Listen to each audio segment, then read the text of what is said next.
हो सर. हा ओके चला. तर कालच्या लेक्चर मध्ये आपण पाहिलं होतं concept of effective atomic number, the concept of effective atomic number, and this is the concept given by Sidgwick's electronics interpretations किंवा Sidgwick's electronic interpretations मध्ये दिलं होतं. त्यानंतर concept of what is the concept of effective atomic number, त्याची definition खूप महत्वाची आहे. पहिल्यांदा डेफिनेशन अशी आहे, effective atomic number is the number of electron associated with the central metal ion in the coordination compound. See, what is effective atomic number? Total number of electrons associated with central metal atoms in a coordination compound. म्हणजे coordination compound मध्ये जेवढे काही total number of electrons असतील कशाच्या surrounding मध्ये, central metal आयटमच्या surrounding मध्ये. मग ही जी काही सेंट्रल मेटल आयटमच्या सराउंडिंग मध्ये जेवढे काही इलेक्ट्रॉन्स असतील, मग ते लिगँडने दिलेले असतील किंवा स्वतःकडे सेंट्रल मेटल आयटम्स कडे असतील, याची टोटल होल संख्या म्हणजे ही झाला त्याचा effective atomic number of central metal items. आलं लक्षात? How it is calculated? With the help of this formula, EAN, effective atomic number, is equal to, in small bracket, capital Z minus small n, capital Z minus small n. See, this is a formula. हा एक formula इथं काय केलाय, सिडविक्सने formula दिलेला आहे आणि on the basis of this formula calculate the effective atomic number of compound. आपण काय करतो, इफेक्टिव्ह ॲटॉमिक नंबर तिथे काय करतो, कॅल्क्युलेट करू शकतो. लक्षात? तर मग हा फॉर्म्युला काय सांगतो पहिल्यांदा पहा. See, EAN is equal to Z minus small n plus 2 into C dot n. याच्यामधला जो काही कॅपिटल Z आहे त्याला म्हणायचं ॲटॉमिक नंबर, स्मॉल n आहे त्याला म्हणायचं ऑक्सिडेशन स्टेट, जो CN दिलेला आहे त्याला म्हणायचं it is called as the coordination number, किंवा त्याला काय म्हणायचं, कोऑर्डिनेशन नंबर आपण म्हणत असतो.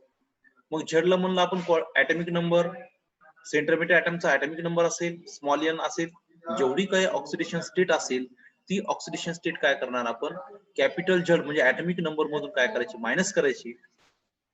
आणि दोन जे व्हॅल्यू आहे, this is the two value, this two value is constant because any ligands donate the electron pair, electron pair donate करत असतो. कोणताही जर लिगँड तुम्ही पाहिला असेल तर सिंगल इलेक्ट्रॉन डोनेट करत नाही. सिंगल इलेक्ट्रॉन म्हणजे एक इलेक्ट्रॉन, आणि पेअर इलेक्ट्रॉन म्हणजे पेअरिंग म्हणलं की काय होतं, पेअर म्हणजे दोन इलेक्ट्रॉन.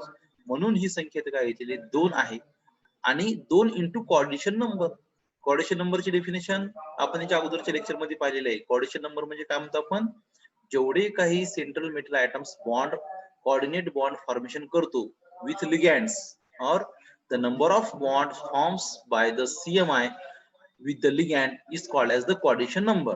मग त्या कोऑर्डिनेशन नंबरनं काय करायचं, 2 ने गुणाकार करायचा आणि दोन्हीची जी काही बेरीज येईल तर त्याला म्हणायचं इफेक्टिव्ह ॲटॉमिक नंबर. आलं लक्षात? सी द फर्स्ट फॉर्म्युला, किंवा आपण काय करू, एक एक्झाम्पल घेऊ इथं.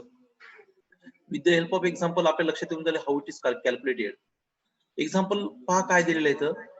इन एक कोऑर्डिनेशन स्पेअर घेतला आहे किंवा कोऑर्डिनेशन कंपाऊंड घेतलेला आहे, त्याचं नाव आहे CONS36 आणि त्याच्यावर चार्ज दिलेला आहे ट्राय पॉझिटिव्ह चार्ज. त्याच्यावर चार्ज कोणता दिलेला आहे, ट्राय पॉझिटिव्ह चार्ज दिलेला आहे. आता कसं कॅल्क्युलेट करता येईल आपल्याला, CO ला काय म्हणतात, CO is called as the central metal atoms, NH3 is called as the ligands, and this number or this 6 number is called as the coordination number. आणि ही जे काही पॉझिटिव्ह 3 चार्जेस दिसतात किंवा 3 पॉझिटिव्ह चार्जेस दिसतात, हे 3 पॉझिटिव्ह चार्जेस म्हणजे त्या coordination compound वर असणारी त्याची ऑक्सिडेशन स्टेट, त्या सेंट्रल मेटल ॲटमची असणारी ऑक्सिडेशन स्टेट. आता मला सांगा, कोबाल्टचा ॲटॉमिक नंबर, कोबाल्टचा ॲटॉमिक नंबर घेऊ आपण. आता आपण फॉर्म्युला लिहू पहिल्यांदा. EAN is equal to, in small bracket, coordination number, झेडला काय म्हणलं आपण, कोऑर्डिनेशन नंबर म्हणलेले, झेडला काय म्हणलं आपण, ॲटॉमिक नंबर. ॲटॉमिक नंबर किती आहे मग, CMI कोणता आपला, कोबाल्टचा ॲटॉमिक नंबर किती, 27, 27 minus 3, how it is 3, because oxidation state of the CO or oxidation state of the cobalt is a +3. +3 असला तरी आपण इथं काय करतो -3 घेतलेला आहे. Why it is take as a -3? Because any metal when lost the number of electron, any metal when lost the number of electron, it acquires a positive charge. It acquires a positive charge. ज्या वेळेस एखादा metals काय करतो electron loss करतो किंवा electrons देतो त्यावेळेस त्याच्यावर चार्ज कोणता येत असतो पॉझिटिव्ह चार्ज येत असतो. जरी पॉझिटिव्ह चार्ज आला पण तो इलेक्ट्रॉन्स काय करत असतो मायनस करत असतो किंवा इलेक्ट्रॉन्स काय करतो तिथून तो मायनस करत असतो. लक्षात. म्हणून आपण 27 - 30 3 प्लस 2 गुणिले 6 6 म्हणजे काय म्हणतो आपण त्याला कोऑर्डिनेशन नंबर CN. मग 2 गुणिले 6 किती झाले 12 झाले. 27 मधून -3 गेले 24 राहिले. 24 + 12 = 36. 24 + 12 = 36. मग याचा अर्थ काय आहे सांगा की याची आपली जी संख्या आली किंवा आपली जी संख्या आलेली आहे ती किती आली 36. 36 is a atomic number of krypton. 36 is a effective atomic number. हा 36 इफेक्टिव्ह ॲटॉमिक नंबर आहे. कोणाचा इफेक्टिव्ह ॲटॉमिक नंबर आहे या कॉम्प्लेक्स जो आपण एक्झाम्पल घेतलं ना या कॉम्प्लेक्सचा काय 36 हा त्याचा इफेक्टिव्ह ॲटॉमिक नंबर आहे. म्हणजे इफेक्टिव्ह ॲटॉमिक नंबर म्हणजे the total number of electrons associated with the central metal atoms. The total number of electrons associated with the central metal atoms किंवा central metal atoms असेल त्याची total number of electrons associated. actually काय म्हणतात it is called as the effective atomic number. मला वाटतं तुम्हाला समजलं असेल what is meant by effective atomic number, त्याची definition, how it is calculated with the help of the effective atomic number is equal to Z minus N plus 2 into Cn. हा त्याचा formula. आणि आपण त्याचं काय घेतलं एक एक्झाम्पल घेतलं आणि जेवढे त्याचा इफेक्टिव्ह ॲटॉमिक नंबर येत असतो तेवढा काय असतो तो एखादा इनर्ट गॅसचा तो काय असतो ॲटॉमिक नंबर असतो. फॉर एक्झाम्पल या कॉम्प्लेक्सचा किती आला आपला 36 आला. हा 36 काय आहे क्रिप्टॉन. क्रिप्टॉन काय आपला इनर्ट गॅस आहे. त्याला म्हणतो आपण इनर्ट गॅस 0 ग्रुप एलिमेंट्स और 18 ग्रुप एलिमेंट्स म्हणतो आपण त्याला 18 ग्रुप एलिमेंट्स और 0 ग्रुप एलिमेंट्स और इनर्ट गॅस एलिमेंट्स. त्यालाच आपण नोबल गॅस सुद्धा म्हणतो आपण. प्लस काय म्हणतो आपण नोबल गॅसेस सुद्धा म्हणतो असतो. असे 4 नाव आहेत त्या ग्रुपला आणि त्या ग्रुपपैकी एखाद्याचा तरी तो काय असतो ॲटॉमिक नंबर असतो किंवा तो ॲटॉमिक नंबर असतो. So it is how it is calculated we have seen. आता आपण काय करू दुसरे एखादं एक्झाम्पल पाहू की जेणेकरून तुम्हाला एक्झाम मध्ये जर तुम्हाला विचारलं तर तुम्हाला काय करता आलं पाहिजे ते कॅल्क्युलेट करता आलं पाहिजे. ठीक आहे. आता दुसरं एक्झाम्पल सांगतो तुमच्यापैकीच तुम्ही सांगायचं की याचं काय कोणतं आन्सर तिथं येऊ शकते किंवा काय काय याचे मिनिंग असेल तर. टेक द नेक्स्ट एक्झाम्पल घेऊ आपण या प्रॉब्लेमचा. FeCN6 4 negative. FeCN6 4 negative. एक मी समजावून सांगतो नेक्स्ट याच्याला तुम्ही आन्सर सांगायचे काय असतील तर. In FeCN6 4 negative Fe is called as the central metal atoms. Fe काय म्हणतो आपण सेंट्रल मेटल atoms म्हणत असतो. हे Fe म्हणायचं सेंट्रल मेटल atoms म्हणतो आपण त्याला. दिस is Fe is called as central metal atoms. 6 CN molecule is attached to the Fe. किंवा 6 CN molecule काय होतं हे अटॅच असतात कशाला फेरसलं. त्याच्यामुळं 6 is a coordination number of that central metal atom or 6 is a coordination number of that central metal atoms. Then -4. आता पहा इथं थोडस तुम्हाला काय होईल की थोडीशी अडचण इथे येईल. इथे दिली की ऑक्सिडेशन स्टेट जी आहे ती ऑक्सिडेशन स्टेट दिली स्क्वेअर ब्रॅकेटच्या वर दिलेली -4. पण ज्या वेळेस आपण ती फॉर्म्युला घेतो तर त्याची ऑक्सिडेशन स्टेट ही -2 लिहिलेली आहे. तर कशी कॅल्क्युलेट करतात ऑक्सिडेशन स्टेट याच्या अगोदर पण मी तुम्हाला सांगितलेलं आहे. आता फॉर एक्झाम्पल इथं तुम्हाला शॉर्टली मी समजून सांगतो हाऊ इट इज काय calculated oxidation state of Fe. जरी 4 निगेटिव्ह चार्ज असला तर काय करायचं असं जर कॉम्प्लेक्स असेल एखादा किंवा एखादा असं जर कॉम्प्लेक्स असेल FeCN6 4 निगेटिव्ह सारखा कॉम्प्लेक्स असेल तर पहिलेच काय करायचं असं इज इक्वल टू लिहून टाकायचं. समजा फॉर एक्झाम्पल असं मी इज इक्वल टू लिहिलं आणि इज इक्वल टू च्या राईट साइडला जेवढा काही चार्ज त्या कॉम्प्लेक्स वर असेल तो चार्ज काय करायचा मायनस मध्ये लिहून टाकायचा. आपण लिहिलं -4 चार्ज काय आहे राईट. हे मायनस चार्ज मी लिहून टाकला. चार्ज किती आहे -4 आहे. -4 चार्ज मी काय केला इथे लिहून टाकला. आता स्क्वेअर ब्रॅकेटच्या आत आल्याच्या नंतर सायनाइड जो आहे CN6 आहे या एका CN वर एक निगेटिव्ह चार्ज असतो because CN is a negative ligand. CN is a negative ligand. CN हा निगेटिव्ह लिगँड असल्यामुळं सायनाइड हा निगेटिव्ह लिगँड असल्यामुळं सायनाइडला सायनो म्हणतो आपण. हा निगेटिव्ह लिगँड असल्यामुळे त्याच्यावर एक निगेटिव्ह चार्ज असतो. मग टोटल नंबर ऑफ CN किती आहे तिथं 6. मग चार्ज किती झाले आपल्याकडे 6 चार्ज झाले. मग जर 6 चार्ज होत असतील किंवा जर 6 चार्ज होत असेल मग त्याची संख्या आपण लिहू इकडे -6. इकडे पाहिजे लिहिली मी -6.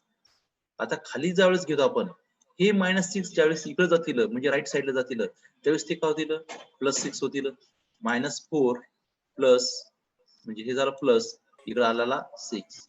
आन्सर काय येईल आपलं इकडं शेवटी +2. आन्सर काय आला इकडे आपलं +2. It means that central metal atom acquire a +2 oxidation state not in a 4 oxidation state. याचा अर्थ असं नाही की कॉर्डिनेशन पेअरच्या वरी जर -4 असेल किंवा -4 असेल तर त्याची ऑक्सिडेशन स्टेट ही 4च असेल. तर त्याची ऑक्सिडेशन स्टेट ती 4 नसून याची ओरिजिनल ऑक्सिडेशन स्टेट किती आहे 2 आहे किंवा +2 आहे. म्हणून आपण याची ज्यावेळेस आपण इफेक्टिव्ह ॲटॉमिक नंबर कॅल्क्युलेट करतो त्या टायमाला EAN is equal to -Z म्हणजे काय म्हणतो आपण त्याला ॲटॉमिक नंबर ऑफ Fe किती आहे 26. मग आपण इथं 26 घेतला. -2 कशामुळे घेतला कारण की आपण आताच काय केलं Fe ची ऑक्सिडेशन स्टेट कॅल्क्युलेट केली +2 तर ती किती लिहितो आपण -2 लिहिली +2 इंटू कॉर्डिनेशन नंबर किती आपला 6 आहे 6 2 12. मग 26 - 2 प्लस 2 गुणिले 6 is equal to 24 plus 12. 6 into 2 is equal to 12. 24 plus 12 is equal to 36. And this 36 is called as the atomic number of the krypton. किंवा atomic number आहे कशाचा kryptonचा आहे. In this way we have to calculate the effective atomic number of any coordination compound. कोणत्याही coordination कंपाऊंडचा आपण effective atomic number काय करू शकतो calculate करू शकतो किंवा तिथे आपल्याला तिथे कॅल्क्युलेट करता येईल. लक्षात या 2 एक्झाम्पल वरून तुम्हाला इफेक्टिव्ह ॲटॉमिक नंबर हा कसा कॅल्क्युलेट करायचा हे तुम्हाला काय होईल इझिली करता येईल. आता फक्त मला 1 बाय 1 फक्त शॉर्ट मध्ये पाहू आपण. तुमच्यापैकी कोणतरी एक जण सांगा की आता आपल्याला एक थर्ड जो कंपाऊंड घेतलेला आहे मी इथं किंवा थर्ड जो स्क्रीनवर कंपाऊंड दिसत आहे तर त्या स्क्रीनवरचा कंपाऊंड काय करायचं तुम्हाला त्याचा इफेक्टिव्ह ॲटॉमिक नंबर जर कॅल्क्युलेट करायचा असला तर तुम्हाला लक्षात यायला पाहिजे की काय आहे तर. आता पहिल्यांदा कोण सांगते की कॉपर आता इथे स्क्रीनवर दिसत आहे 29 हा कॉपरचा काय ॲटॉमिक नंबर आहे. त्याच्यानंतर अमोनिया मॉलिक्युल्स किती अटॅच आहेत त्याला 4 म्हणजे याचा अर्थ 4 is the coordination number of this complex. आणि जसं आपण वरच्या साईडला किंवा वरच्या दोन्ही एक्झाम्पल मध्ये 2 गुणिले 6 घेतली होती तसं या एक्झाम्पल मध्ये आपण 2 गुणिले 6 घेणार नाही. आपण घेणार 2 into 4. Why it is 2 into 4? Because coordination number of this complex is a 4. किंवा या कोऑर्डिनेशनचा किंवा याचा कोऑर्डिनेशन नंबर किती आहे 4 आहे कोऑर्डिनेशन नंबर म्हणून आपण काय केलं तिथं 4 तिथे घेतलेला आहे. मग 29 - 2 प्लस 2 into 4 29 - 2 किती होतात 27 plus 8 is equal to answer आला आपला आता 35. This is the exceptional case. In this is not any number of atomic number of the noble gases. किंवा हा जो 35 आलेला आहे तर हा 35 इफेक्टिव्ह ॲटॉमिक नंबर कोणत्याही इनर्ट गॅसचा ॲटॉमिक नंबर नाही. तो आहे त्याचं एक्सेप्शनल एक्झाम्पल किंवा एक्सेप्शनल एक्झाम्पल. लक्षात तर आता या 4 एक्झाम्पल 3 एक्झाम्पल होऊन तुम्हाला कोणता जरी कॉम्प्लेक्स जर तुम्हाला दिला तर तुम्ही इझिली काय करू शकता त्याचा इफेक्टिव्ह ॲटॉमिक नंबर कॅल्क्युलेट करू शकता. आणि एक्झाम मध्ये सुद्धा इफेक्टिव्ह ॲटॉमिक नंबर विचारतात किंवा विचारलेले आहेत. आतापर्यंतच्या एक्झाम मध्ये तुम्ही पाहिलं तर 2 तुम्हाला देतात विचारतात की calculate the effective atomic number of the following complexes. मग त्यावेळेस तुम्हाला काय करावं इफेक्टिव्ह ॲटॉमिक नंबर तिथं कॅल्क्युलेट करावं लागत असतं. ठीक आहे. त्याच्यानंतर पाहू आपण आता the next topic is drawbacks of Sidgwick's theory. दुसरं आपलं काय आहे topic drawbacks of Sidgwick's theory. मग आता कोणते ड्रॉबॅक्स आहेत या सिडविक्स थेरीनं सांगितलेले आहेत की कोणते ड्रॉबॅक्स आहेत की या सिडविक्स थेरी मध्ये येतात. आता मग आपल्याला सी द फर्स्ट ड्रॉबॅक या थेरीचा. There will be improbable accumulation of negative charge on central metal atoms. See once again I repeat here. There will be improbable accumulation of negative charge on central metal ion which accept the lone pair of electron from ligand. This seems unlikely. याचं काय meaning होतंय there will be improbable accumulation of negative charge on CMI when पहा scene काय सांगतो लक्षात घ्या when any coordination complex when formed that times ligands donate the number of electron pair to the central metal atom. When any coordination compound is formed, that times ligands donate the number of electron pair to the central metal atoms. That time central metal atoms accept the lone pair of electron and it acquire the negative charge. But in large number of negative ions carry a CMI is not in a stable state. पाहता ज्यावेळेस एखादा coordination compound formation होतो, ज्यावेळेस एखादा coordination compound formation होईल त्यावेळेस लिगॅंड्स काय करतात. आता फॉर एक्झाम्पल आपले कोऑर्डिनेशन नंबर किती होता आतापर्यंत, 6 होता 4 होता, बरोबर आहे, लिगॅंडची संख्या. मग ही 6 जरी असेल किंवा 4 जरी असेल तर त्या टायमाला काय होईल की 6 लिगॅंड्स काय करतील, एक एक इलेक्ट्रॉन पेअर डोनेट करतील कोणाला, सेंट्रल मेटल ॲटमला, सीएमआय ला काय करतील, डोनेट करतील. आता मला सांगा की 6 इलेक्ट्रॉन पेअर डोनेट केल्याच्या नंतर 6 इलेक्ट्रॉन पेअर ऍक्सेप्ट करेल कोण, सेंट्रल मेटल ॲटम्स. आणि तुम्हाला माहिती की कोणताही metal when the metal accept the lone pair of electron or the electron then it's having a negative charge. तेवढे निगेटिव्ह चार्ज काय येतात त्याच्यात येत असतात.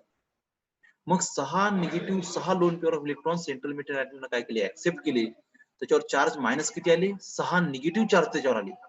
मग मला तुम्ही सांगा की 6 जर निगेटिव्ह चार्ज एखाद्या मेटल ॲटम सोबत येत असतील तर तो त्या 6 निगेटिव्ह चार्जवर तो स्टेबल असेल का, नाही.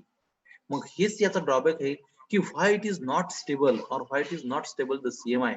हा हे कुठेतरी म्हणजे आपण म्हणत नाही का लाईक आणि डिसलाईक म्हणतो आपण, तर हे कुठेतरी आपल्याला न पटण्यासारखं आहे. हे कुठेतरी न पटण्यासारखं आहे की एखादा central metal atoms 6 negative charge carry करून सुद्धा स्टेबल राहतो. This seems unlikely. मग हेच याचा अर्थ सांगितलेला आहे की एखादा लोन पेअर, एवढे सारे लोन पेअर घेऊन एखादा सेंट्रल मेटल ॲटम्स हा स्टेबल कसा राहतो, तर this point is not explain by the Sidgwick's. मग या थेरीने काय केला, हा पॉइंट तिथे एक्सप्लेन केला नाही की का बरं एवढे निगेटिव्ह चार्ज असून सुद्धा सेंट्रल मेटल ॲटम हा स्टेबल कसा काय राहतो. मग हे काय झालं, this is the first drawback of the Sidgwick's theory. लक्षात, पहिला ड्रॉबॅक्स काय आहे की एवढ्या मोठ्या निगेटिव्ह चार्ज मध्ये म्हणजे loan pair of electron accept करून तरी पण तो सेंट्रल मेटल ॲटम स्टेबल राहतच नाही किंवा राहू शकत नाही. ऍक्च्युअली तो राहू शकत नाही. पण ही गोष्ट सिडविक्स थेरीनं आपल्याला एक्सप्लेन केली नाही, म्हणून हा त्याचा पहिला ड्रॉबॅक आहे. लक्षात. Then second drawback is that it does not explain the stability of those complexes in which inert gas configuration is not achieved. पहा काय सांगितलंय, it does not explain the stability of the complexes in which inert gas configuration is not achieved. ज्या coordination कॉम्प्लेक्सेसचा effective atomic number हा 36 आहे, ज्या coordination कॉम्प्लेक्सचा effective atomic number हा 36 आहे, तरी तो काय झाला की तरी त्यानं स्टॅबिलिटी अचीव केली नाही, हे सुद्धा इट डज नॉट एक्सप्लेन. किंवा this theory does not explain the stability of those complexes in which the inert gas configuration is not achieved. ज्या कोऑर्डिनेशन कॉम्प्लेक्सेसनं इनर्ट गॅस कॉन्फिगरेशन अचीव केलं नाही. आता याच्या अगोदरचा एक कॉम्प्लेक्स पाहिला होता आपण, कॉपरचा कॉम्प्लेक्स, त्याचा इफेक्टिव्ह ऍटॉमिक नंबर किती आला होता, त्याचा इफेक्टिव्ह ऍटॉमिक नंबर आला होता 35 आला होता. 35 हा कोणत्याच इनर्ट गॅसचा ऍटॉमिक नंबर नाही, तरी त्याची स्टॅबिलिटी ही सिडविक्स थेरीनं एक्सप्लेन केलेली नाही, किंवा त्याची स्टॅबिलिटी ही कॅनॉट एक्सप्लेन और he does not explain. This is the second drawbacks of Sidgwick's theory. हा झाला त्याचा सेकंड ड्रॉबॅक्स, की त्यानं एक तर हे पण नाही सांगितलं, त्याच्यानंतर पॉझिटिव्ह ते मेटल आयटम्सवर एवढे निगेटिव्ह चार्ज असतात ते कसं स्टेबल राहते हे पण त्या थेरीने काय केलं की एक्सप्लेन केलेलं नाही. This is the first and this is the second drawbacks of the Sidgwick's theory. Then third drawbacks. What is the third drawbacks? It does not explain the directional nature of coordinate bond. See, या theory मध्ये कुठेही directional nature of coordination bond किंवा coordination bond हा कसा explain म्हणजे कसा केला जातो. फक्त सिडविक्स थेरी मध्ये काय सांगितलं, ligand donate the lone pair of electrons to the central metal atoms. म्हणजे फॉर एक्झाम्पल आपण जर इथं, मी इथं तुम्हाला समजण्यासाठी इथं सांगतो, इथं एल लिहिला मी, एलवर काय असतात, लोन पेअर ऑफ इलेक्ट्रॉन्स असतात. This is the two lone pair of electrons. हा काय करतो, lone pair of electron donate करतो कोणाला, सेंट्रल मेटल ॲटम्सला किंवा या मेटल ॲटम्सला डोनेट करतो. मग हे लोन पेअर ऑफ इलेक्ट्रॉन नुसते डोनेट केले, पण what is the directional nature of that bond.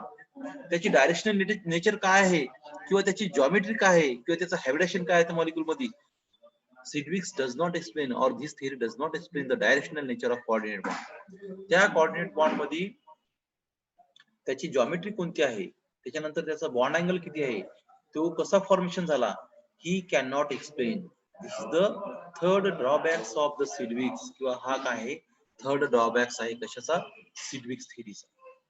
मग असे 3 ड्रॉबॅक्स काय आहेत, सिडविक्स थेरीचे 3 ड्रॉबॅक्स आहेत, किंवा 3 काय आहेत ड्रॉबॅक्स आहेत त्याचे. हे 3 ड्रॉबॅक्स होऊन मग काय होईल, की या 3 ड्रॉबॅक्स होऊन काय झालं, on the basis of 3 drawbacks काय झालं, की दिस थेरी फेल झाली, किंवा या थेरीने काय केलं, एक्सप्लेन केलं नाही, किंवा ही थेरी काय झाली, इथं फेल ठरली. ते फेल ठरण्यामागचं कारण काय होतं, हे 3 पॉइंट होते, की या सायंटिस्टने काय केलं, हे 3 पॉइंट्स काय केले, एक्सप्लेन केले नाही. आलं लक्षात. This is the drawbacks of the Sidgwick's theory. आता नेक्स्ट टॉपिक पाहू आपण पुढचं, की coordination how to write the formula of coordination compound, किंवा कोऑर्डिनेशन कंपाऊंडचा फॉर्म्युला कसा लिहिला जातो, किंवा कसा लिहितात, ते आपण काय करूया नेक्स्ट पॉइंट मध्ये पाहू. किंवा see the next topic is that IPSC rules for the nomenclature of coordination compound, किंवा IPF rules for nomenclature of coordination compound. आता IPF rules जे आहे, तर ही काय, एक संघटना आहे IPF ची. तर या IPF काय करत असते, की कोणत्याही एखाद्या कोऑर्डिनेशन कंपाऊंडलाच नव्हे, तर एखादा ऑर्गॅनिक कंपाऊंड जरी असला, किंवा ऑर्गॅनिक मॉलिक्युल्स असला, तरी त्या ऑर्गॅनिक कंपाऊंडला किंवा ऑर्गॅनिक मॉलिक्युलला जर आपल्याला त्याचं जर नॉमेनक्लेचर करायचं असेल, त्याला जर नॉमेनक्लेचर करायचं असेल, तर ही संघटना काय करत असते, की त्याला नाव देत असते, आणि ऑन द बेसिस ऑफ दिस नाव, किंवा on the basis of that name, त्याला काय होते, मग एक आयपॅक नॉमेनक्लेचर, किंवा त्याला एक नाव मिळते, आणि मग त्या नावाने तो कंपाऊंड काय केला जातो, ओळखला जातो. आता कोऑर्डिनेशन कंपाऊंड आपण पाहिले, कोऑर्डिनेशन कंपाऊंड आपण पाहतो, पण त्याचे कोणते रूल्स आहेत, on which basis the nomenclature, किंवा आयपॅक ने कोणते नॉमेनक्लेचर तिथे दिलेलं आहे, ते काय करणे आपल्याला पाहणं आहे. तर आपण पहिल्यांदा जर आपल्याला एखाद्या कंपाऊंडला जर आपल्याला नॉमेनक्लेचर जर द्यायचं असेल, किंवा एखाद्या कंपाऊंडला जर आपल्याला नाव द्यायचं असेल, firstly we have to know how to write the formula of coordination compound. See काय सांगितलं मी, जर एखाद्या कोऑर्डिनेशन कंपाऊंडला जर आपल्याला नाव द्यायचं असेल, तर त्या अगोदर आपल्याला तो कोऑर्डिनेशन कंपाऊंड कसा लिहितात हे आपल्याला माहित असणं गरजेचं आहे, बरोबर आहे. मग त्यावेळेस आपल्याला कोऑर्डिनेशन कंपाऊंड कसं लिहितात हे ज्यावेळेस माहित होईल, किंवा कोऑर्डिनेशन कंपाऊंड कसं लिहितात हे ज्यावेळेस माहित होईल, त्यावेळेस आपण काय करू शकतो, आपण त्याचं नॉमेनक्लेचर तिथं करू शकतो. त्यावेळेस आपण त्याचं काय करू शकतो, नॉमेनक्लेचर करू शकतो. Hence firstly we have to know how to write the formula of coordination compound, or which rules is considered for giving or write the formula of coordination compound. कोणते रूल्स आहेत, की त्या with the help of this rule आपण काय करू शकतो, की ते फॉर्म्युला त्या कोऑर्डिनेशन कंपाऊंडचा काय करू शकतो, फॉर्म्युला तिथं आपण तिथं लिहू शकतो, किंवा ते फॉर्म्युला तिथं काय करू शकतो, आपण तिथं जनरली लिहू शकतो. So first we deals with the writing the formula of coordination compound. Coordination कंपाऊंडचा काय करू आपण आता, फॉर्म्युला कसा लिहितात हे पहिल्यांदा काय करू आपण तिथं पाहू. सी फर्स्ट रूल्स, पहिला रूल्स काय सांगतो पाहू आपण. पहिला रूल सांगतो, in the formula symbol of CMI written first followed by the ligands. ज्यावेळेस एखादा आपण कोऑर्डिनेशन नंबर लिहितो, किंवा ज्यावेळेस एखादा आपण कोऑर्डिनेशन कॉम्प्लेक्स लिहितो, त्या कोऑर्डिनेशन कॉम्प्लेक्सचा फॉर्म्युला लिहितो आपण, त्यावेळेस काय करायचं, पहिल्यांदा लिहायचा सेंट्रल मेटल ॲटम्स लिहायचा. First write the central metal atoms followed by the ligands, आणि त्याच्यानंतर काय करायचं, लिगँड्स लिहायचे. हा फॉर्म्युला काय करायचा, पहिल्यांदा लिहायचा. आता फॉर एक्झाम्पल आपल्याला काय दिलेलं आहे, समजा सेंट्रल मेटल ॲटम्स दिलेला आहे, CO दिला, कोबाल्ट दिला, आणि लिगँड दिले आपल्याला ब्रोमीन आयोडीन, त्याच्यानंतर ऍसिटाइड्स दिला असेल, OH दिला असेल, वॉटर मॉलिक्यूल दिला असेल, अमोनिया मॉलिक्यूल दिला असेल, ही लिगँड्स दिली. तर पहिल्यांदा त्याच्यातला पाहायचा सेंट्रल मेटल ॲटम्स कोणता आहे तो पाहायचा, त्याचा सिम्बॉल पहिल्यांदा लिहायचा, आणि त्याच्यानंतर काय करायचं, तिथे नंतर काय लिहिणार आपण, लिगँड लिहिणार. मग फॉर एक्झाम्पल मी असा एक स्क्वेअर ब्रॅकेट काढतो, त्याच्यात मी पहिल्यांदा कोणता लिगँड घेणार, सॉरी घेणार सेंट्रल मेटल ॲटम्स कोणता आपला कोबाल्ट आहे, फॉर एक्झाम्पल कोबाल्ट घेतला, आणि कोबाल्टच्या नंतर जे कोणते लिगँड असतील, समजा आयोडीन असेल, त्याच्यानंतर क्लोरीन असेल, तर मी काय करणार, नंतर ते लिगँड्स काय करणार, फॉलोड बाय, किंवा सेकंडली काय करणार, मी ते लिगँड लिहिणार. पण पहिल्यांदा मी काय लिहिणार, तिथं पहिल्यांदा लिहिणार तिथं सेंट्रल मेटल ॲटम्स लिहिणार. आलं लक्षात? This is the first rule in the formula. Symbol of CMI is written first followed by the ligands. आता सेकंड काय सांगतो आपण पाहू. What is the second rule? Second rule पहा काय सांगतो तो, किंवा सेकंड रूल आपल्याला काय सांगता येईल. सेकंड रूल सांगतो the order of listing the ligand is ionic, neutral and cationic. पहा मी तुम्हाला फर्स्टच्या लेक्चर मध्ये सांगितलं किंवा याच्या अगोदरच्या लेक्चर मध्ये सांगितलं, there are 3 types of ligand. There are 3 types of ligand. Ligand किती टाइपचे येतं? 3 टाइपचे लिगॅन्ड येतात. पहिले कोणते कोणते असतात लिगॅन्ड? एक असतो निगेटिव्ह लिगॅन्ड, दुसरा असतो न्यूट्रल लिगॅन्ड, तिसरा असतो पॉझिटिव्ह लिगॅन्ड. पॉझिटिव्ह लिगॅन्डलाच काय म्हणतो आपण? कॅटायन म्हणतो असतो. पॉझिटिव्ह लिगॅन्डला काय म्हणतो असतो आपण? कॅटायन लिगॅन्ड म्हणतो असतो. मग ज्यावेळेस the order of listing the ligand, मग ज्यावेळेस जर तुम्हाला एकापेक्षा जास्त जर लिगॅन्ड आली असतील, म्हणजे तुम्हाला दिली निगेटिव्ह लिगॅन्ड दिले, त्याच्यात न्यूट्रल लिगॅन्ड दिले, त्याच्यात पॉझिटिव्ह लिगॅन्ड दिले, असे जर लिगॅन्ड दिले असतील आणि तुम्हाला सांगितलं की आता कोऑर्डिनेशन कॉम्प्लेक्स मध्ये तुम्हाला लिहायचा फॉर्म्युला, तर त्यावेळेस तुम्ही पहिल्यांदा काय लिहिणार? पहिल्यांदा आपण पहिल्या पॉईंट मध्ये सांगितलं, पहिल्यांदा काय लिहिणार आपण? Central metal items. मग आपण पहिल्यांदा काय लिहिला? सेंट्रल मेटल आयटम्स लिहिला. मग सेंट्रल मेटल आयटम्स लिहिलं, पण आता डबल काय आहे तर आपल्याकडे नंबर ऑफ लिगॅन्ड्स येतं. मग तेवढ्या लिगॅन्ड पैकी पहिल्यांदा कोणता लिगॅन्ड लिहायचा? तर पहिल्यांदा कोणता लिगॅन्ड घेणार आपण? Firstly we have to take the anionic ligand. Anionic ligand म्हणजे निगेटिव्ह लिगॅन्ड. त्याच्यानंतर घेणार आपण न्यूट्रल लिगॅन्ड, त्याच्यानंतर घेणार आपण पॉझिटिव्ह लिगॅन्ड. पॉझिटिव्ह लिगॅन्डलाच काय म्हणतो आपण? Is called as the cationic ligand. लक्षात? मग त्याची जे काही घेऊ किंवा ते जे आपण लिहिता येईल आपल्याला, ते कसं लिहिणार आपण? मग पहिल्यांदा काय लिहिणार आपण? पहिल्यांदा घ्यायचं अनॅनिक लिगॅन्ड. मग पहिल्यांदा लिहिणार आपण इथं आयनिक लिगॅन्ड्स किंवा आयनिक लिगॅन्ड्स घेणार. त्याच्यानंतर घेणार आपण न्यूट्रल लिगॅन्ड आणि त्याच्यानंतर घेणार आपण कॅटायनिक लिगॅन्ड. समजला दुसरा रूल काय आहे आपलं? देन थर्ड रूल पहा, if there are more than one ligand. आता पहा आला problem number. If more than one ligand of any type anionic असेल, they are listed alphabetically order. They are listed alphabetically order according to the first formula or according to the first formula. आता पहा, according to their first symbol of their formula, not first letter of their names. See, इथं खूप महत्वाचा point इथे discuss केला आहे. 3 नंबरचा point खूप महत्वाचा आहे, जो सांगितलेला आहे इथं स्क्रीनवर मी तुम्हाला दाखवत आहे. हा 3 नंबरचा पॉइंट. काय सांगितलं की ज्यावेळेस आपण आता निगेटिव्ह लिगॅन्ड आपण पहिल्यांदा लिहिणार, दुसऱ्यांदा लिहिणार न्यूट्रल लिगॅन्ड, तिसऱ्यांदा घेणार कॅटायन लिगॅन्ड म्हणजे पॉझिटिव्ह लिगॅन्ड घेणार. याच्यात पण ज्यावेळेस if there are more than, किंवा इथं काय होईल? If there are more than ligand of any time, म्हणजे अनॅनिकचेच काय झाले? जास्ती लिगॅन्ड आले. They are listed alphabetically order. मग त्यावेळेस काय करायचं? अल्फाबेटिकली ऑर्डर लिहायचा according to the first symbol of their formula. According to their first symbol of their formula. मग त्याचा जो काही फॉर्म्युला असेल तर त्या फॉर्म्युल्यानुसार काय करायचं तिथं त्याचा घ्यायचा. Not on the basis of their names. Not on the basis of their names. आता फॉर एक्झाम्पल मी सांगतो तुम्हाला समजून इथं. आता फॉर एक्झाम्पल आपल्याकडे 2 लिगॅन्ड आहेत. फॉर एक्झाम्पल एक आहे आपल्याकडे क्लोरीन घेऊ आपण इथं 2 निगेटिव्ह लिगॅन्डच्या, आणि एक घेऊ आपण ब्रोमिन. एक काय घेऊ आपण? ब्रोमिन. आता इथं लक्षात येईल तुम्हाला, एक ब्रोमिन घेतला आणि एक इथं काय घेतला मी? क्लोरीन घेतला. असे 2 लिगॅन्ड आहेत. आता या 2 लिगॅन्ड पैकी मला सांगा पहिले कोणता लिगॅन्ड घेणार आपण? आता या रूल नुसार, हा रूल काय सांगतो आपल्याला? If there are more than one ligand, म्हणजे जिथे एकापेक्षा जास्त 2 लिगॅन्ड येतात, इन एनी टाइप अनॅनिक असतील, they are listed alphabetically order according to their first symbol of their formula. आता मला सांगा, एकाच नाव काय? क्लोरो आहे, दुसऱ्याचं नाव काय आहे? ब्रोमो आहे. म्हणजे एकाच नाव आहे क्लोरीन. क्लोरीन आहे एक क्लोरीन आहे, दुसरा कोणता आहे? ब्रोमिन आहे. एकाच नाव आहे क्लोरो. क्लोरो मीन्स कशावर चालू होते? CHLORO. CHLORO हा झाला क्लोरो. ब्रोमो कशापासून चालू होते? BROMO. BROMO त्याला म्हणायचं ब्रोमो म्हणतो, राईट? मग एक झाला क्लोरो, दुसरा झाला ब्रोमो.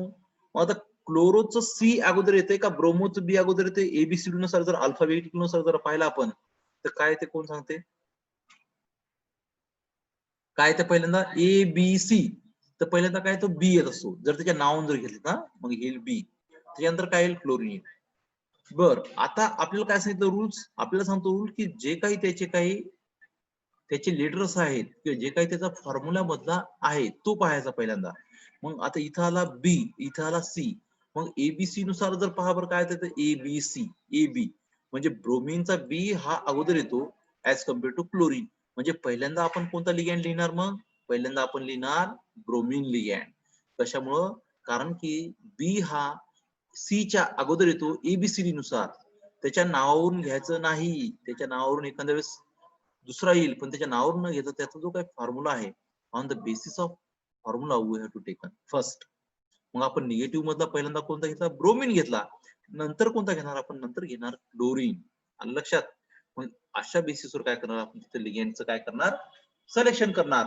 आणि मग काय करणार आपण, आपला कोऑर्डिनेशन नंबर लिहिणं झाला किंवा आपला काय झाला, पहिल्यांदा आपण काय लिहिला, सेंट्रल मेटल ऍटम्स लिहिला. त्याच्यानंतर काय घेणार आपण, निगेटिव्ह लिगँड्स मधला ज्याचं अक्षर एबीसीडी नुसार फॉर्म्युल्यामधलं जे अक्षर असते ते घेणार. त्याच्यानंतर दुसरा घेणार, त्याच्यानंतर पॉझिटिव्ह न्यूट्रल घेणार आणि त्याच्यानंतर काय घेणार आपण, पॉझिटिव्ह घेणार. समजला तिसरा रूल. म्हणजे 3 रूल्स झाले. रूल्स लक्षात ठेवा. On the basis of rules आपल्याला तिथं काय करता येतं, नावं त्याला इझिली आपण तिथं नावं देऊ शकतो किंवा आपल्याला इझिली तिथं नावं देऊ शकतो किंवा इझिली तिथं नावं आपल्याला देता येतात. लक्षात. आता आपण चौथा रूल्स पाहू की काय सांगते आपल्याला चौथा रूल्स किंवा चौथा रूल्स काय आहे किंवा कोणत्या रूल्सच्या बेसिसवर परत त्याचं नॉमेनक्लेचर आपल्या तिथं काय करता येईल किंवा कसं करता येईल.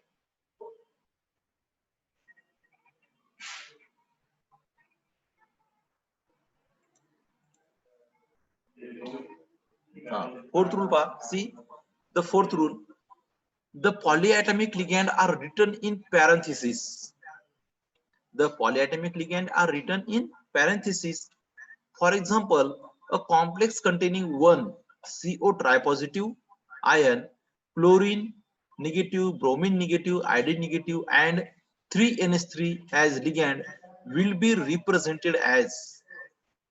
पहा आता, आता जे वरचे आपण रूल्स पाहिले किंवा वरचे आतापर्यंत आपण जे काही रूल्स पाहिले, आता त्या रूलचा उपयोग करून काय करायचं, आपल्याला इथे काय करायचं, कोऑर्डिनेशन कंपाऊंड तिथं पहिल्यांदा आपल्याला लिहायचं. आता तो कसा लिहिता येईल, आता पहा.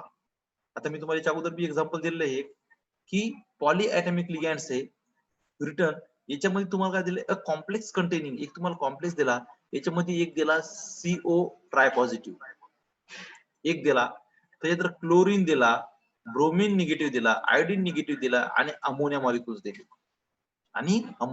दिले आतापर्यंत आपण जे 3 रूल पाहिले, तर on the basis of this 3 rule, first of all we have write the central metal atom in a square bracket first. मी काय करणार, हा पहा, कोबाल्ट जो आहे ट्रायपॉझिटिव्ह, तर त्या कोबाल्ट ट्रायपॉझिटिव्हला काय केलं, मी इथं राईट केलं किंवा हा इथे लिहिला. कोबाल्ट ट्रायपॉझिटिव्ह काय केला, इथे लिहिला. हे पहा तुम्हाला दिसत असेल, मी त्याला राऊंड करायला लिहिला कोबाल्ट ऍटम पहिल्यांदा स्क्वेअर ब्रॅकेट मध्ये. आता त्याच्यानंतर माझ्याकडे किती लिगेंड येतं, माझ्याकडे जवळपास 4 लिगेंड येतं. कोणते कोणते लिगेंड येतं, 3 अमोनिया मॉलिक्युल येतं. हे बघा इथं 3 अमोनिया मॉलिक्युल्स येतं, हे 3 अमोनिया मॉलिक्युल येतं. एक आहे क्लोरीन मॉलिक्युल आहे, एक ब्रोमिन मॉलिक्युल्स आहे, एक आयोडीन मॉलिक्युल आहे. पण मी ज्यावेळेस सिलेक्शन करेल तर सेकंड रूलचा उपयोग काय करेल, मी सेकंड रूलचा उपयोग करेल. काय सांगितलं की पहिल्यांदा काय लिहिणार, निगेटिव्ह लिगँड लिहिणार, त्याच्यानंतर न्यूट्रल लिगँड लिहिणार आणि त्याच्यानंतर काय करेल मी, पॉझिटिव्ह लिगँड लिहिणार. आणि तिसरा रूल काय सांगतो आपला, जर एकापेक्षा जास्त जर निगेटिव्ह आयन्स असतील तर त्यावेळेस मी काय पाहिजे, त्याचं एबीसीडी नुसार, अल्फाबेटिकली नुसार काय करेल, त्याचा फॉर्म्युला मधला जो काही एबीसीडी नुसार येईल तो काय करेल, मी तिथे त्याचं चॉईस करेल. मग आता मी पाहिजे क्लोरीन पहिले, ब्रोमिन आहे का आयोडीन आहे. यात आता निगेटिव्ह आयन्स तर पहिले 3 येतं, क्लोरीन, ब्रोमिन, आयोडीन येतं. 3 पैकी फर्स्ट कोणता चॉईस करावं, क्लोरीन तर करू शकत नाही कारण की सी काय ते बीच्या नंतर येते, आयोडीन तर खूप दूर आहे. मग मी पहिल्यांदा काय करणार, ब्रोमिन घेणार. सो इथं पहा तुम्ही फॉर्म्युल्यामध्ये काय लिहिलं, पहिल्यांदा ब्रोमिन लिहिलं. मग क्लोरीन घेणार का आयोडीन घेणार, आयोडीन हा एबीसीडी नुसार जर पाहिला आपण ABCDEFGHI तर खूप दूर आहे. मग सी लवकर येते म्हणून मी काय करायला, पहिल्यांदा क्लोरीन घेतला. मग ब्रोमिनच्या नंतर मी काय टाकला, क्लोरीन टाकला. आता थर्ड टाइप राहिला कोणता, निगेटिव्ह आयन्स, आयोडीन राहिला म्हणून मी आयोडीन टाकला.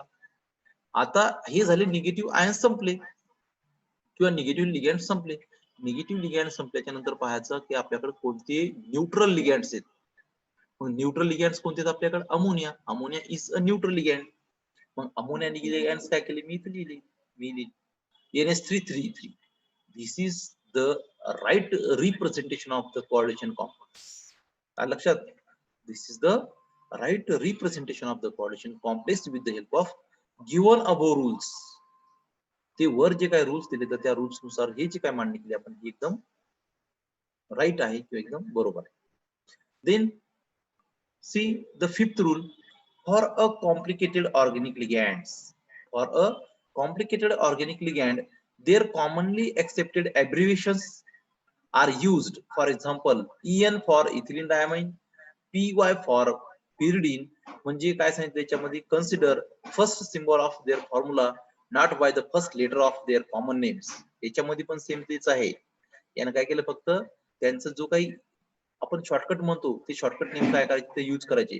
मग तिथं असं लिहित बसायचं नाही इथिलीन डायामाइन, डायइथिल ट्रायामाइन, टेट्राइथिल ट्रायामाइन किंवा पेंटामाइन असे नावं तिथे घ्यायचे नाही. तर त्याचं काय घ्यायचं, शॉर्ट फॉर्म घ्यायची. फॉर एक्झाम्पल EN घ्यायचं, EN फॉर इथिल डायमाइन घेणार. PY घ्यायचं, PY कशासाठी घ्यायचं, पिरिडीन जर लिगँड असेल तर तिथं पिरिडीन लिहित बसायचं नाही, तर काय शॉर्ट फॉर्म घ्यायचा PY. आणि यावेळी याची पण सुद्धा काय करतात, नॉमेनक्लेचर करता वेळेस किंवा लिहिता वेळेस किंवा त्याचं सिलेक्शन करता वेळेस काय करणार आपण, त्याचा जो काही फॉर्म्युला आहे त्या फॉर्म्युलेच्या बेसिसहून त्याचं सिलेक्शन करायचं, or not on the basis of their names or common names. लक्षात. देन सिक्स रूल काय सांगतो, see the six whole formula written in the square bracket. Oxidation state is superscript in a Roman numericals. पहा, हे लक्षात ठेवा की ज्यावेळेस आपण एखादा कोऑर्डिनेशन कंपाऊंड लिहितो, मी आतापर्यंत कोऑर्डिनेशन कंपाऊंड तुम्हाला लिहून दाखवले किंवा लिहिले, पण पहिल्यांदा मी काय सांगतो की coordination compound firstly written in a square bracket. त्याचा रूल आहे किंवा तो आयपॅक रूल आहे. तो काय आहे, आयपॅक रूल आहे की कोणताही कोऑर्डिनेशन कंपाऊंड लिहिता वेळेस पहिल्यांदा तो कशात असला पाहिजे, स्क्वेअर ब्रॅकेट मध्ये असला पाहिजे. स्क्वेअर ब्रॅकेटच्या नंतर जी काही त्याची ऑक्सिडेशन स्टेट असेल ती ऑक्सिडेशन स्टेट ही रोमन न्यूमेरिकल्स मध्ये पाहिजे. रोमन म्हणजे काय, 1 2 3 4 जे काय असेल ते रोमन असेल, रोमन मध्ये पाहिजेत. आणि त्याचे ऑक्सिडेशन स्टेट ही कशी असली पाहिजेत, सुपरस्क्रिप्ट असली पाहिजेत. स्क्वेअर ब्रॅकेट आणि ऑक्सिडेशन स्टेट ही न सुपरस्क्रिप्ट असली पाहिजेत. शेवटचा मिनिट बाकी आहे, त्याच्यामुळे आपला कधीही लेक्चर संपू शकते. त्याच्यामुळे जेवढं झालं तेवढं आपण कव्हर करण्याचा प्रयत्न करू. मग फॉर एक्झाम्पल पहा, इथं तुम्हाला एक्झाम्पल मध्ये Fe दिसला. Fe चे ऑक्सिडेशन स्टेट पहा काय लिहिले आपण, सेकंड मध्ये लिहिले.